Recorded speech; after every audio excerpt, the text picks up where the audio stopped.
罗惠夫卢园基金会举办活动展览，其中委托教场小厅，透过现场沉浸式活动的装置，了解卢园身体的疾病，还有珍惜生命存在价值。今天要告诉我们的概念，就是当妈妈生怀六甲的时候，心里面就要想到我的孩子，是最好的，是完美的，即便他有一个小小的印记，但是一定是可以克服的。卢惠夫卢园基金会指出，当一寡父母发现囡仔有先天卢园缺陷时，第一时间会真张毒，甚至想讲无要生，除了惊家己无法照顾，嘛惊囡仔接受外界无同的眼光。每700个小朋友里面就会有一个是唇腭裂，每5000个会有个是小耳症。台湾现在的医疗真的是非常的进步，那经过治疗之后，这些孩子跟一般的孩子其实是没有两样的，甚至他们会有很好的一个表现。大家可以透过这样的一个展览，更去了解唇腭裂、了解小耳症他们的一个状态，然后也不要害怕，他们跟我们是没有两样的。现场有一位兔唇囡仔妈妈嘛到现场现身讲法。直到我怀孕到小孩子有唇腭裂，其实就只有1天的时间。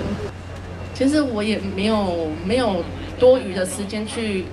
抱怨的啦，因为对已经是我了，我也不能去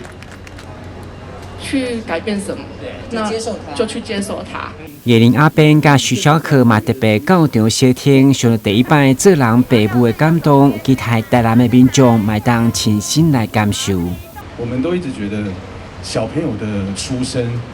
就是一个恩典，就是一个礼物。那每一个宝宝都是独一无二的。那只要宝宝来到这个世界上，就是带着祝福来到这个世界上。虽然说，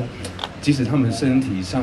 可能面孔上面有一些缺陷，但是就像刚刚主持人说的，就是带着爱的印记来到这个世界上。那我相信爸爸妈妈在照顾这些小朋友的时候，他们需要更多、更特别的爱。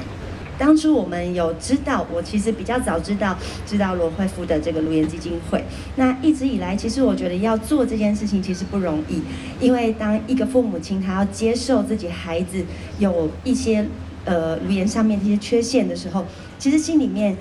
的支撑绝对是很大的爱。他们要知道，他们不是孤军奋战，他们要知道，他们的孩子来到这世界上是被祝福的。该展览今年总共45个使人感动的家庭真实的故事，透过亲子互动展览，欢迎家长带小朋友7月8号进前来台南大安东百货参观。台南新闻杨顺怀采访报道。这个消息传递出去。